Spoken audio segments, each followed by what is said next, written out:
धानोरा गडचांदूर मार्गावरील वर्धा पुलाची अवस्था अत्यंत धोकादायक झाली असून पुलावरील सिमेंट निखळून लोखंडी सलाख्या खुल्या पडल्या आहेत।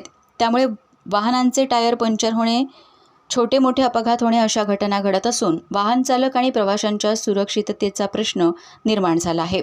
या पुलाची तातडीने सिमेंटने डागडुजी करून पुढील काळात नवीन उंच पूल बांधण्यात यावा अशी मागणी परिसरातील नागरिक व वेकोली कामगारांनी केली आहे। घुगुसपासून अवघ्या 8 ते 10 किलोमीटर अंतरावरील गडचांदूर भोयगाव मार्गावरील धानोरा वर्धा नदी पूल हा आज अक्षरशः मृत्यूचा सापळा बनला असून दिवस-रात्र सुरू असलेल्या ओव्हरलोड कोळसा, सिमेंट, बल्कर, कॅप्सूल आणि इतर जड वाहतूक वाहनांच्या बेजबाबदार वर्दळीमुळे सर्वसामान्य नागरिकांचा जीव टांगणीला लागला आहे।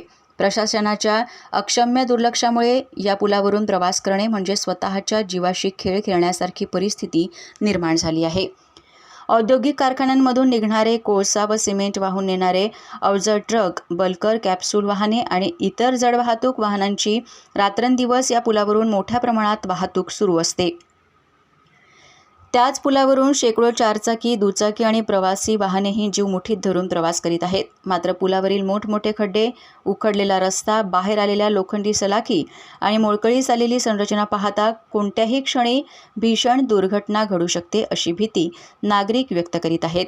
प्रशासनाने आता कागदी आश्वासने नव्हे तर प्रत्यक्ष कृती दाखवावी, अन्यथा एखाद्या निष्पाप नागरिकाचा बळी गेल्यानंतर जबाबदारी कोण स्वीकारणार असा संतप्त सवाल परिसरातील नागरिकांकडून उपस्थित केला जात आहे।